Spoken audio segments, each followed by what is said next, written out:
Welcome back to Mendel Center Connections. I'm Grace Kelmer. This week is the last of our series of 4 artist features. The final drive-in live concert is this Sunday, September 27th. You'll hear from our 3 artists in reverse order of how they'll perform. First is Erin of Alex and Erin, who perform at 8 p.m. Then you'll hear from John Latini, who performs at 7 p.m. And finally, I talked to local singer-songwriter Mike Talbot, who will kick things off at 6 p.m. Tickets are still available now at themendelcenter.com. You'll also see some new events there on our website, including 2 family-friendly live stream shows that are coming up really quickly. On September 26th is Ben Seidman's made-for-Zoom magic show called Camera Tricks. He's made appearances on Netflix's Mind Tricks and also Penn and Teller's Fool Us.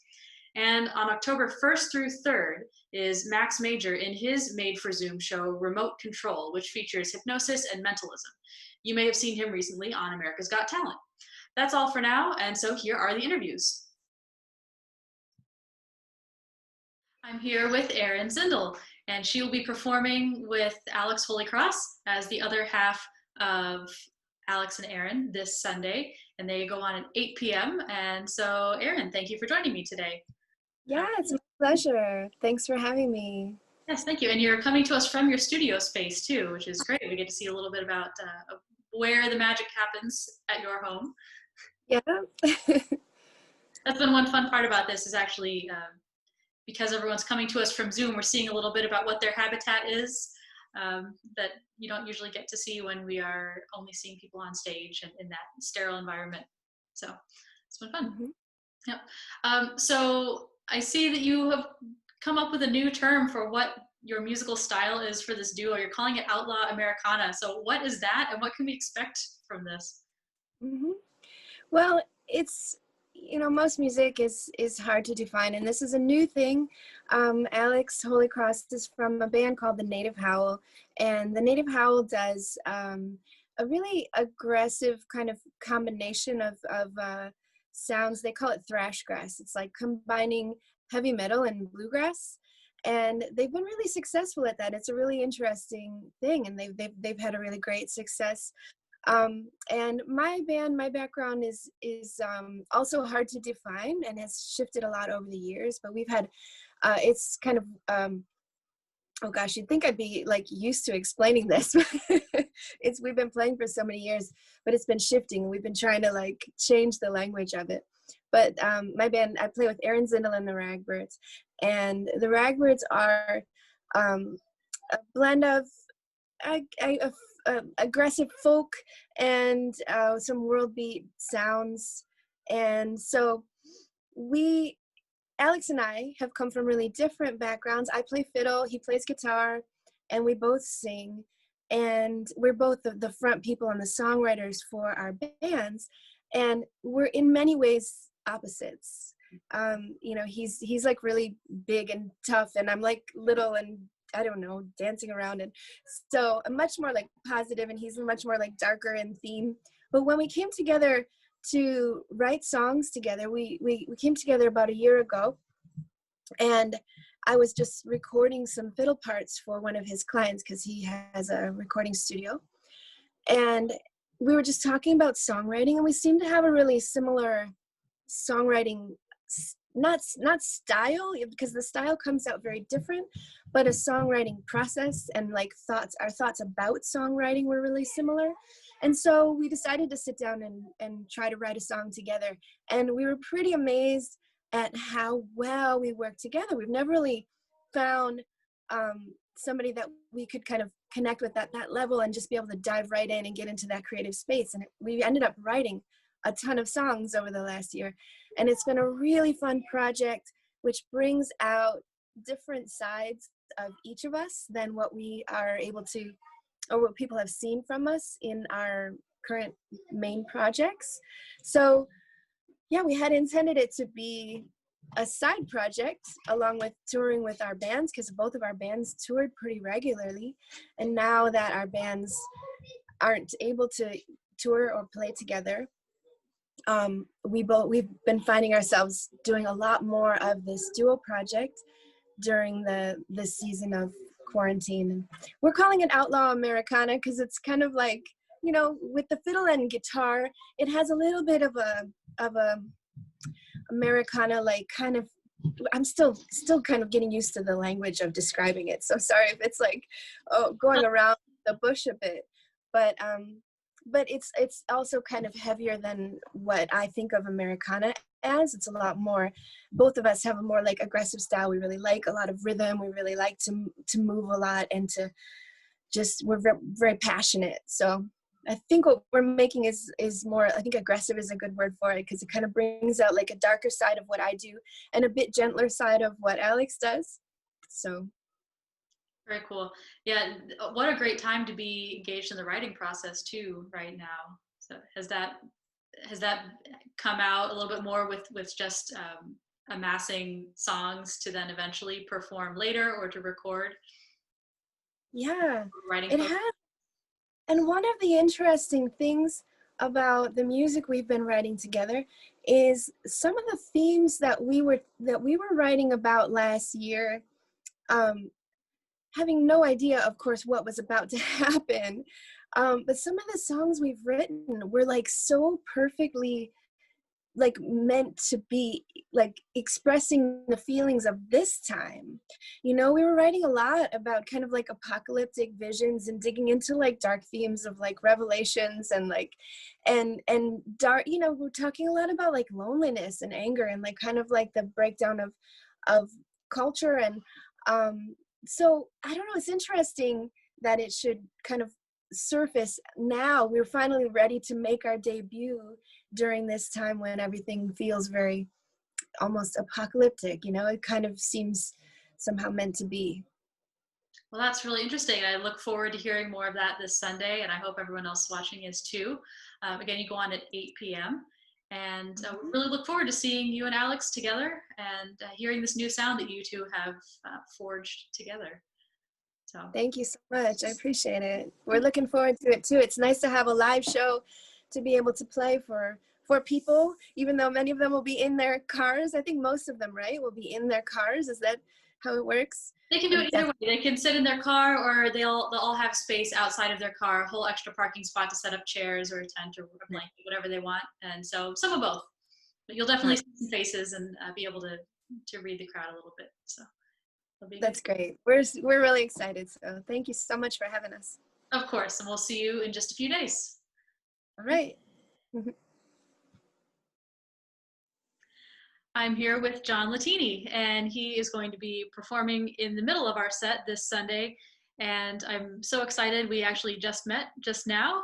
We've been emailing, and I know some of the other artists that he knows and works with, but this is our first time meeting. And so you get to meet him along with me. So, John, thank you so much for joining me today. How are you doing? It's my great pleasure. Thank you for having me. Ah, good. Glad to hear that. Yeah, happy to have you. So talk a little bit about your style or your musical influences and what people can expect from your set this weekend. All right. Well, you know, stylistically, I'm often, or more recently, been labeled as a blues artist, but I have kind of a growly voice, and I think that infuses every style I play, which I don't feel is only the blues. And I think my biggest influence musically is songwriters, great songwriters. My brother Mike was my first. And he used to try his songs out on me when I was like 8 years old or whatever, and I was like his litmus paper. And he's to this day, he writes great songs. And, of course, he and my other brother Joe, also a songwriter, they turned me on to the Beatles and, Lyle Lovett. And I mean, Beatles, Rolling Stones in a certain sequence, of course, but as far as great songwriters go, Paul Simon, Elvis Costello, Joni Mitchell, a lot of great female songwriters as well. So I'm going to play primarily original songs, and there'll be some blues songs, but it'll also be a wide variety of styles, And you were telling me that your day job actually involves music, but that has been pretty significantly on hold the last few months. So yeah, tell us about that. Every day I would play gigs at senior residences, assisted care and independent care and memory care too, and I learned tons, millions of songs, but I mean, really great songs that, nowadays you think are corny. They're fantastic songs, and until there are some songs like I heard their chorus, like I got spurs that jingle, jangle, jingle.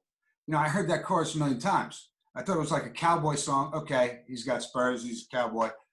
But every verse is like about another woman that he's saying adios, senorita to. So like, I didn't even know what the song was all about, back when I was listening as a little kid.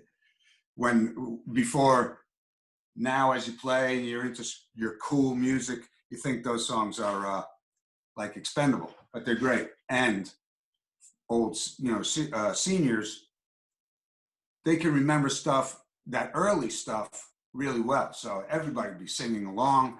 And, it taught me a lot about how to get the audience involved too, I've been doing it for since 2007, every single day, a lot of 2 or 3 gigs a day.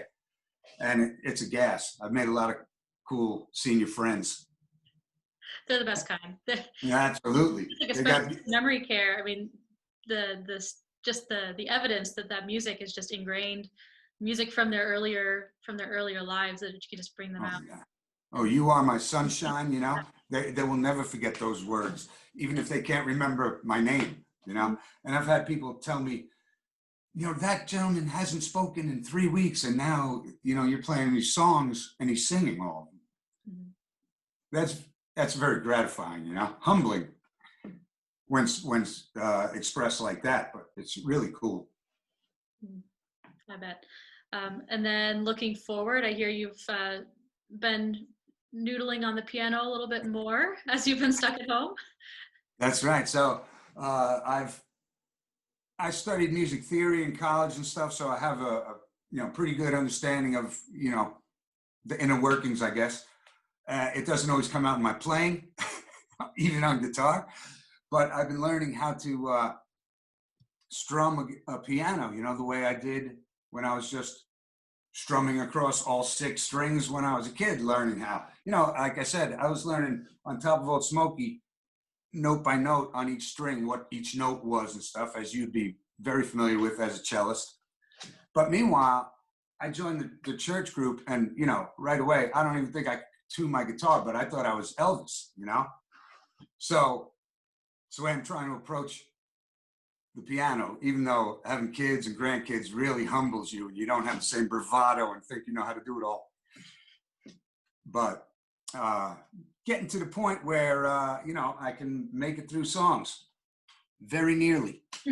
And one of these days I think I have already on 2 occasions, but I'm always trying to work up the bravery to, play at a show, play the piano, 1 or 2 songs, whatever it is. But until you do that, you haven't done it. So, I mean, it's like the high wire act that you have to get to the other side of. You can practice in order to actually be able to do it. Yeah, can you do it when you're under pressure? Yeah. Exactly. If you can't, I mean, I'd struggle in my living room, but you got to be able to do it then, in those situations. So you got to challenge yourself, and you're gonna bobble. But unfortunately, your initial audiences are gonna have to see that. Well, I wish you all the best with your learning, and we are so looking forward to seeing you this Sunday, and you'll be on at 7 p.m. and looking forward to it. So thank you again for taking a few minutes out to say hello to us. Thank you very much, Grace. I appreciate it. Thanks for having me. I can't wait to, will you be at the show? I will. I'll see you there. I hope to meet you then in person. Absolutely. From a waving distance, I suppose. Exactly. Thank you again. I look forward to meeting you this Sunday. Thank you. You too. Bye.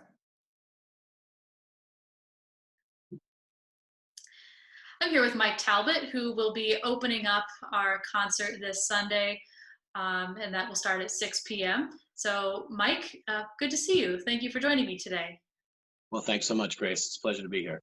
Yeah, and we actually worked together just a few months ago. You were part of our remotely interested live stream series that we did on Facebook Live. So if anyone wants to check out your work in advance of Sunday, they can do that on our Facebook page. But talk a little bit about how that went for you. I think it was your first time streaming, and have you noticed any lingering interactions with fans or new fans coming out of that experience? Yeah, absolutely. And actually, because it was live on Facebook, and I have a pretty good Facebook following, even people who have seen me play live were really, really interested in the material. They hadn't had a chance to hear a lot of the original stuff. So that was really great. And I appreciate that you guys allowed us to do that. And these are people who have seen me play covers, for years. And also friends of theirs who wound up watching it. I actually ran into somebody up at the Four Winds when I was playing who said that they had seen it.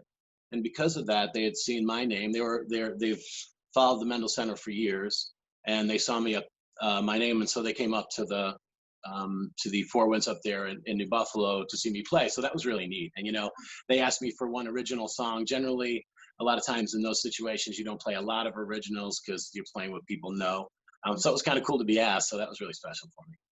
Great. Yeah, this is that remote series was a particular challenge for us because as we were navigating the legal issues around live streaming, and so we asked everyone who performed, including you, to do all originals, which was very different from what most people were used to doing. Right. This Sunday, you'll be able to play whatever you want, anything on the set list. So I imagine we'll hear probably a mix of some originals and some covers. That's exactly right. And what I'm hoping to do is, I've really thought about it because a lot of times, especially when you play covers, you're at least playing a 3-hour show, and this is a 45-minute. So it's really helped me kind of hone down and focus on, wow, what kind of impact I want to make in 45 minutes. So it's been different for me and also a challenge, but it is going to be a mix. And I've really started to have some good ideas about, songs that have impacted me through my life. So I'm excited about it. Can you give us a sneak peek of something you're particularly excited about? Right today I'm working on Closer to the Heart by Rush, which is one of my favorite songs ever. And it was a song I remember when I heard it, it was very impactful to me. So what it'll be is kind of a mix of those things moving forward. And it's also a song that I don't play very often, or maybe have never played live anywhere here in Michigan. So I'm trying to hit with something that's interesting and a little exciting too. So great.